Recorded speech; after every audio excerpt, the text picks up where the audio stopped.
Of it. We want to thank you for making us your home for unbiased political news and smart discussions about the hottest political headlines. It truly is a privilege that we don't take lightly, and we'll keep living up to our mission, unapologetically fact-checking both sides and making sure you know what's going on. But as we said, starting off our first show last year, the news will always come first, and there's so much news to cover tonight. Now that President Donald Trump's budget bill has been signed, there are so many questions about the impact it will have, from your taxes to services like Medicaid and SNAP benefits. We're answering your questions on The Pulse tonight, plus a person who knows firsthand how important Medicaid is weighs in. And we always tell you to toss your phone aside during the show because you never know what's real and what's not on social media. Let's face it, it's getting harder to tell. So many articles look like the real thing, like news. Some of them are actually written by former journalists who are now taking up an agenda. Social media guru Ethan Lloyd is in Studio C to take us to school to help us decipher what's real and what's not. But we begin with the about face by the Trump administration when it comes to the war in Ukraine. President Trump saying the U.S. will have to send more weapons to the war-torn nation. This comes just days after the administration ordered a pause in critical weapons deliveries. That was over concerns the U.S. stockpile had depleted simply too much. Ukraine has faced more complicated air attacks from Russia as it fights the 3-year-long war that started after Russia's invasion. Trump said Kyiv has to be able to defend itself. The Ukrainians, whether you think it's unfair that we gave all that money or not, they were very brave because somebody had to operate that stuff. And a lot of people I know wouldn't be operating it. They wouldn't have the courage to do it. So they fought very bravely. But we gave them the best equipment in the world. President Trump has pushed for an end to the war, saying during the campaign he'd end it on day one of his presidency. He's threatened to slap new sanctions on Russia's oil industry to try to get Russian President Vladimir Putin to the negotiating table. But so far, he's held off on actually doing so. From one war to the other, a lot to keep track of. Israeli Prime Minister Benjamin Netanyahu had a busy second day in Washington, D.C. You'll remember last night he had dinner with President Donald Trump. Well, today he was on Capitol Hill meeting with congressional leaders, including House Speaker Mike Johnson. Netanyahu nominated President Trump for the Nobel Peace Prize. But that's just one small step in a longer decision-making process. This comes as Trump tries to get both Israel and Hamas to agree to a 60-day ceasefire. His administration says that could come soon, but Netanyahu says there's a heck of a lot more work to be done. We are hopeful that by the end of this week, we will have an agreement that will bring us into a 60-day ceasefire. We have still to finish the job in Gaza, release all our hostages, eliminate and destroy Hamas's military and governance capabilities, because Gaza must have a different future for our sake, for everyone's sake. While Netanyahu was at the White House, pro-Palestinian protesters gathered outside the iconic building. Now, more than 100 people were there waving flags and calling for peace. Netanyahu also faced pushback on Capitol Hill, with Vermont Senator Bernie Sanders calling him a war criminal, adding his government has killed and starved thousands of Gazans. That's just scratching the surface on a busy Tuesday of political news. So let's pick up the pace and run through some of the other big stories we're following at this hour. The State Department's warning diplomats that someone's trying to impersonate Secretary of State Marco Rubio and possibly others by using AI, artificial intelligence, at the center of this. The department discovered the crooks posed as Rubio and tried to reach at least 3 foreign ministers, a U.S. senator, and a governor. The messages were sent by text, signal, and voicemail. The department didn't say who specifically got them. Investigators are looking into this, but they say there was a similar incident in May involving President Trump's chief of staff, Susie Wiles. The IRS tonight says pastors who use the pulpit to endorse political candidates shouldn't have to risk losing their tax-exempt status. Right now, they can't under a 1954 rule known as the Johnson Amendment, named after then-Senator Lyndon Johnson. It says tax-exempt organizations cannot endorse or oppose candidates. A Christian media group sued last August, saying it violates their First Amendment rights. The IRS generally hasn't enforced it against houses of worship for speech about elections. And the Supreme Court allowing President Donald Trump to downsize the federal workforce. That's despite warnings that hundreds of thousands will be out of jobs and critical services will be gone. The justices overrode lower courts' rulings that basically froze those cuts. The justices said no specific cuts were in front of the court, just an order telling agencies to downsize the entire workforce. Justice Ketanji Brown Jackson was the only dissenting vote. Well, now to a story that has a lot of people talking, and it has for years. The Jeffrey Epstein case. You see, the DOJ said the financier and accused sexual predator didn't keep a client list, and no more files will be released in spite of promises by Attorney General Pam Bondi. Bondi herself was asked about a client list in February, and she said it was sitting right on her desk. Well, today in a cabinet meeting, she tried to clarify her comment, but not before President Trump scolded a reporter for even asking about Epstein in the first place.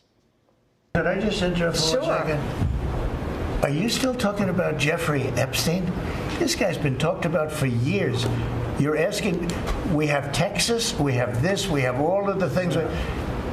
And are people still talking about this guy, this creep? That is unbelievable.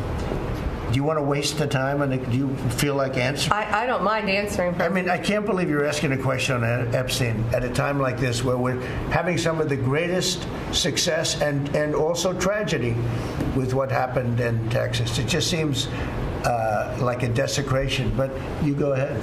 I was asked a question about the client list, and my response was, it's sitting on my desk to be reviewed, meaning the file along with the JFK, MLK files as well. That's what I meant by that. Well, here's the bottom line. Bondi was talking about this jailhouse video also today. We showed you yesterday how it jumps a minute from 11:58:58 to midnight. That's the timestamp at the bottom over there. Again, this is off the DOJ's website. It sparked a number of questions about what really happened and why there's a minute missing on the tape. This is what Bondi had to say.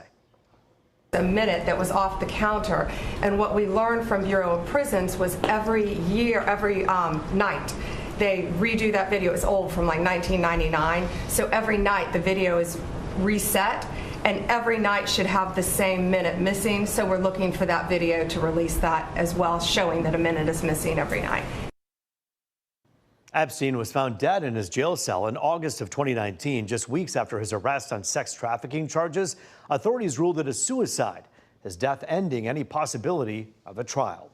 Up next, President Donald Trump's budget bill is signed, but questions about the impact are still swirling.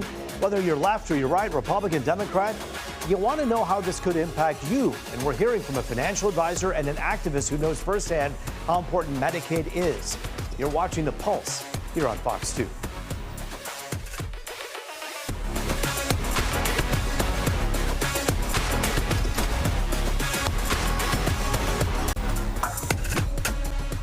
Back now on The Pulse, looking at all things people, power, and politics. Here to talk about the fallout from the president's budget bill passing, co-founder of Macomb Defenders Rising, Katrina Mineta, and Dan Casey with Bridge River Advisors. He talks a lot about money and how all of these benefits affect us. It's so good to see you both. Thanks for joining us here on The Pulse.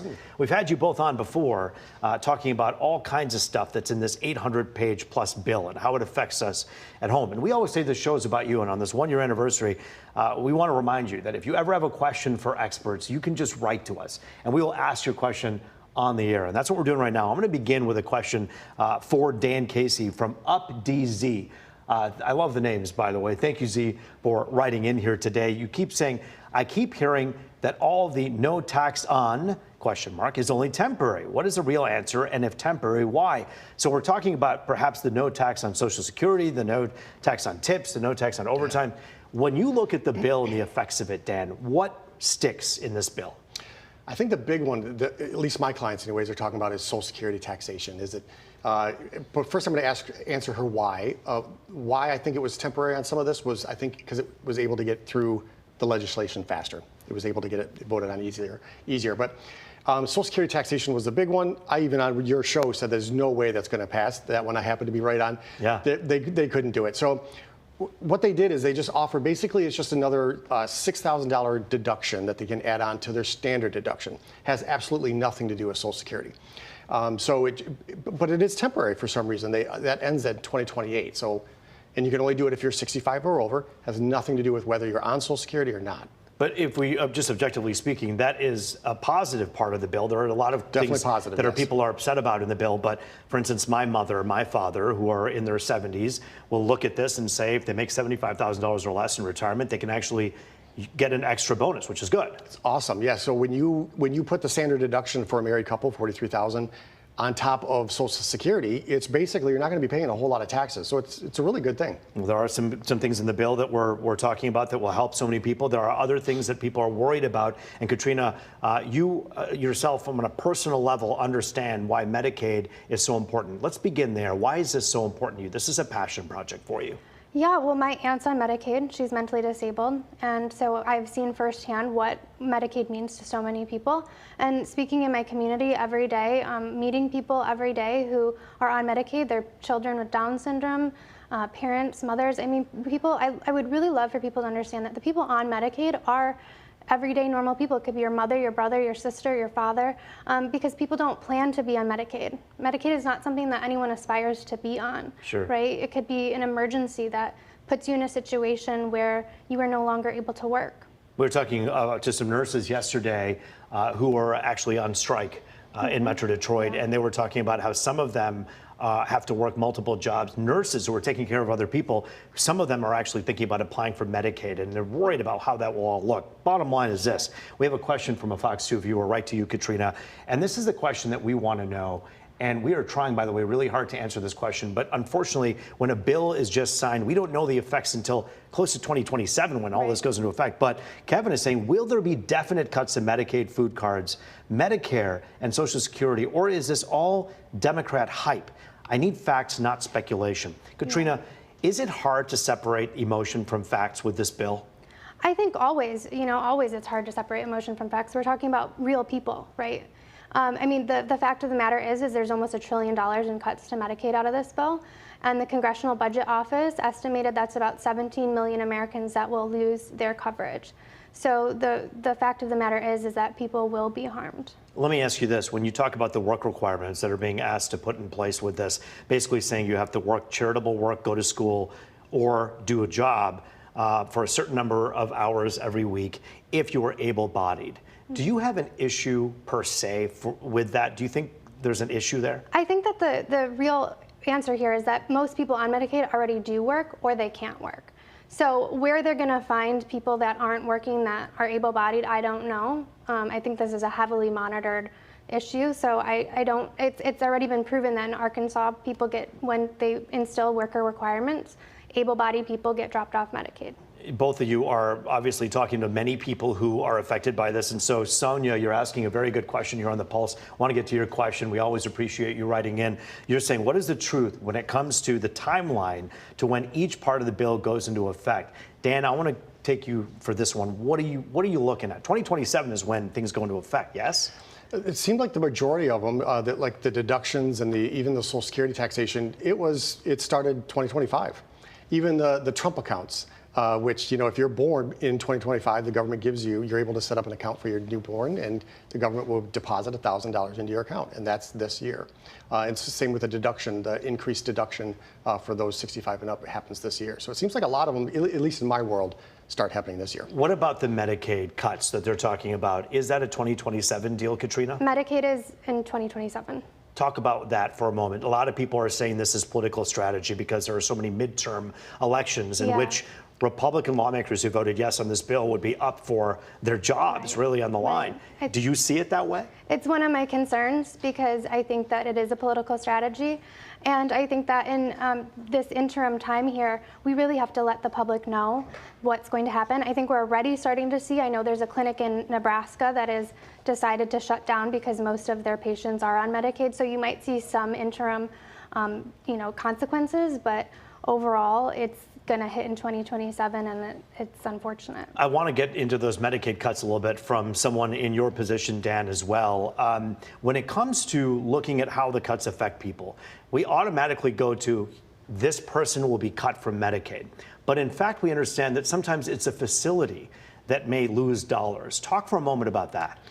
Yeah, so in a lot of where it would affect my clients is the long-term care issue. If anybody needs that long-term care issue and dealing with a facility, supposedly, she may know more than I do on this topic, but they all have to have a certain amount, if they're going to accept funding, have a certain amount of Medicaid beds.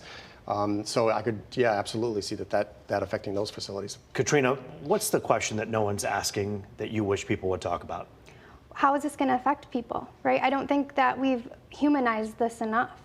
There's so many people on Medicaid that need it. Like I said, these are people who are in dire situations. Most of the time it's children, it's people, seniors in nursing homes, it's people with disabilities, and nobody plans for that.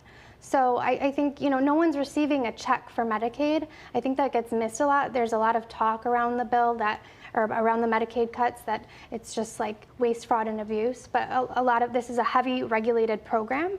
Medicaid is one of the most monitored programs of all of our government programs, and no one's receiving a check. You only get Medicaid if you need it. Dan Casey, I'll leave you with the last word, and I want to ask you the question, how much of the stuff that we see in the bill do you think actually will take place? Because oftentimes with bills, good or bad, left or right, there's a lot of stuff that doesn't happen. What are you thinking in terms of this big bit? I don't know. I would imagine the majority, but it does seem, I thought interesting, because again, back to the Social Security thing, a lot of my clients were excited about that, like, oh, no taxes on Social Security. Sure. And all of a sudden, it's making its way through the various legislative paths there, and all of a sudden that topic dropped off and no one was talking about it anymore. It was like, so are we getting our tax-free Social Security? $6,000 increase. Right. Yeah. So I think, a few of those things, I think, as it does start to fall off the main topics, it's going to just, Well, that's why we depend on you. Dan, Katrina, we hope you'll keep coming on the show, because the human impact that you speak of is critically important. And by the way, I don't care if you vote Republican or Democrat. If you have an elderly person or someone in your family that's dealing with an overwhelming situation in their life, you want to know about it. And we're not going to shy away from the topic because it happens to be in the world of politics. And it's such a critical topic. We'll keep talking about it with Katrina and with Dan. And we thank them both for taking the time on the Pulse tonight. Thanks for your time. Thank you. Appreciate you both. So, are you good at spotting misinformation on social media? If you really think you are, you might want to think twice. It's pretty tough to tell what's real and who's writing it. Social media guru Ethan Lloyd in the hot seat next. You're watching The Pulse on Fox 2.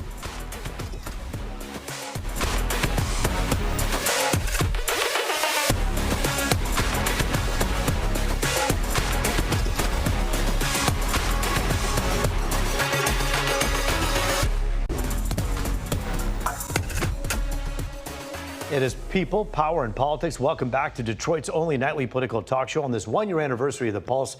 We're glad you're with us. Here to help us spot what's real and what's not online, social media guru Ethan Lloyd. Ethan's been a regular on the show since it launched last year, and we just want to say thank you for being with us here today. Thank you for having me, and congratulations. Thank you. Well, you know what? We give a lot of credit to our guests and our viewers for making the show a success, and we just hope to continue to do what we're doing. And we'll do that with you right now. All right. What's real? What's not? I saw an article recently that my wife showed to me and said, is this real? And I went and looked up the person who wrote the article and the article's publisher. And it turns out it was a lobbyist group that's putting out what looked like news, but it was a former journalist who wrote it. Wow. So it was like propaganda out there. And she says, is this a real publication? Is this something that people are running into left and right these days?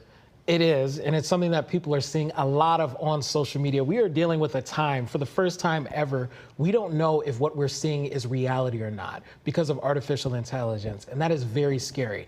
Google just dropped their own AI. It is amazing. People are making commercials with just typing in a prompt. People are able to get people to say things that didn't actually say it. Those are called deep fakes. And that is something that is very, very scary. We're seeing this influencing the political scene, and we are seeing this just influencing social media as a whole. And it is scary, and sometimes it is almost impossible to tell the difference. And it wasn't that way even a year and a half or 2 years ago. Last year, you and I did a thing together, and we actually made fun of a fake pizza commercial that looked completely goofy and strange and bizarre, and it was by AI. A year later, if you put in pizza commercial under AI, it could come up with something that's just absolutely flawless and polished. So in the last year, things have gotten better, but worse in a way, right? That's exactly right. You know, with AI prompts and AI image generation, we used to see where the hands, it might have 6 fingers. Yeah. The faces would look funky if you zoomed in on them. The words would be spelled wrong. We are getting closer and closer to a time.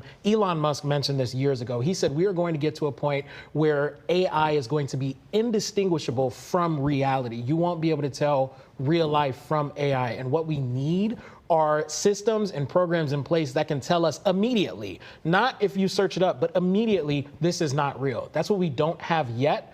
But what I'd recommend to the average viewer, just somebody scrolling on their social media, do an image search. You can take an image and upload it into Google, and it will tell you if this image appears in other trusted sources. If it doesn't, it's probably not a real image. The burden does lie with the person who's consuming the media, and Right. the burden of sharing or not sharing is also in the hands of the person who's using. We cannot allow people, if you want other people to be responsible with facts, you'll be responsible with your facts, right? Talk for a moment about how we can do that when it comes to information that's published. If I read something about the Epstein files or about what Donald Trump, the president, did or Joe Biden said, I have to really check. There are guardrails in place on social media. Talk about how they're fact-checking on social media right now. Well, it depends on the platform that you're on. Some social media platforms are checking this, others are not. When you look on Twitter, there's something called, or X, I should say, there's something called community notes where the community will come together and fact check and say, this is not real or this is real. We don't see that on every platform. What about Facebook? We don't see that on Facebook. On Facebook, people are honestly getting scammed. People aren't being able to distinguish real from fake. Sometimes the comments will let you know, but sometimes they won't. People get fooled. It happens.